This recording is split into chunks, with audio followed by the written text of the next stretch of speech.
So I saw Guardians of the Galaxy Volume 2 again on Thursday night, and I wanted to give you guys a bit of a buffer zone so you can actually get a chance to watch this movie before you see a spoiler review, and I've come to the conclusion that I think that this movie is just fine. I didn't love this movie. In fact, when I saw it the second time, I actually liked it significantly less than I did the first time. But I want to preface the spoiler review with, I think that Marvel doesn't make bad movies. Even my least favorite Marvel movie, Thor: The Dark World, isn't a bad movie, it's just not great. I actually don't dislike any of the Marvel movies. So I'm pretty much lumping this movie with the other Marvel films that I think are just fine or okay. However, I do still like a lot of things about this film. The characters that return from the first film are all still great. All of the core Guardians members are really well fleshed out in this film, and I do want to see more of them. This movie did something really ambitious, and it does pay off in some respects, but not in others. They didn't really give Star-Lord a lot to do in this movie as far as action is concerned. Again, as far as action is concerned, this is mostly a supporting character film. However, the narrative is completely, of course, focused on Star-Lord, being how this is about his dad, Ego. But in the action scenes, they mostly cut away from Star-Lord, or he really was off fighting in the background, and they really focused on the supporting characters as far as the action is concerned. And I liked parts of that because that did give some of the other characters an actual chance to shine. Like, for example, the forest scene with Rocket was totally hilarious and amazing. And like I said in my spoiler-free review, the prison scene with Yondu and Baby Groot and Rocket was my favorite sequence in the movie. But it's a double-edged sword because when you give the supporting characters more time to shine,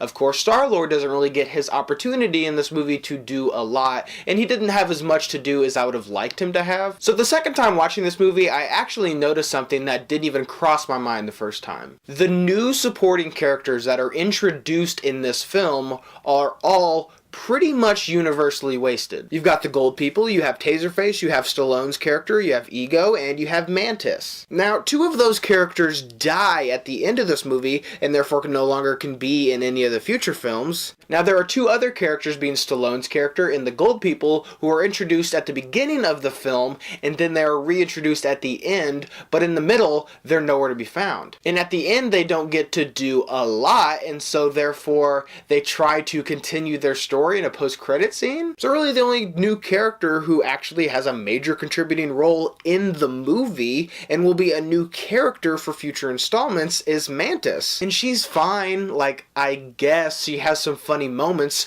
but her character literally starts and ends with Drax calling her ugly the entire movie. Now let's take another sequel that takes our characters and builds upon them while also developing two of our characters' romantic relationship and also has themes of daddy issues. And that's of course The Empire Strikes Back. Now what that film does so successfully among a bevy of other things is it introduces new characters while also developing the characters that we've already been introduced to. And you're shown new memorable characters that actually serve a purpose and are in future films. Now imagine if they all died, or what's almost worse is being at the beginning and the end of the film, not really doing much in between, but then being shoehorned in a post-credit scene at the end of the movie. The purpose of a post-credit scene is to tease upcoming events in the movie, not to give a half-assed attempt at completing a character's arc. Speaking of which, this review deserves an entire segment dedicated to these gold people. They're easily, without a doubt, like you think of the worst villains in the Marvel Universe. I think the Dark Elves from Thor: The Dark World are thrown in there.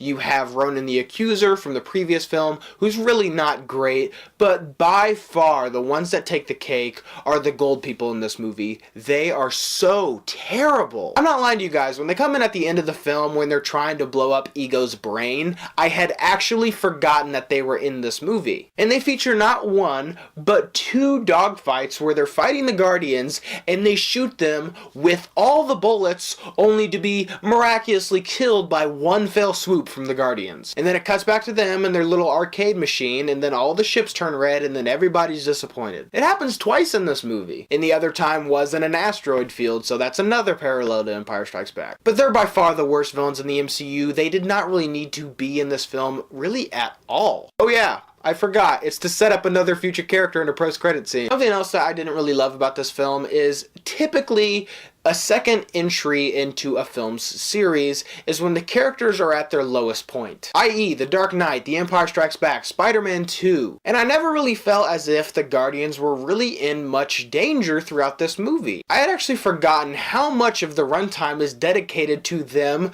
just chilling on Ego's planet. Once they get on this planet, which is a little under halfway through this movie, they're on the planet the rest of the film. And it seems like the majority of the time throughout this movie, they were in control. I never really felt like they were in their lowest point. But with all that being said, believe it or not, I actually did like this movie. As I said, it really builds upon the characters from the previous film. It is a fairly funny movie. It looks fantastic. I actually do like the story to some extent. However, I expect more from this series because the first Guardians of the Galaxy film is not just a great superhero movie, it's a great film. And I expect more just to be entertained for a few hours. I expect this film to do better than just to hold my attention. So what did you guys think of the new Guardians of the Galaxy film? What do you guys think of my new set? I actually ran out of space for my Blu-rays, so that is the reason I have those two massive bookshelves behind me to hold my addiction. So again, what do you guys think of Guardians of the Galaxy Volume 2? Leave your thoughts and opinions down below. And as always, guys, thank you so much for watching today. I hope you liked today's video. And if you did, click on the link down below and subscribe to my channel to see more movie reviews and movie related things. Guys, thank you so much for watching and see you next time.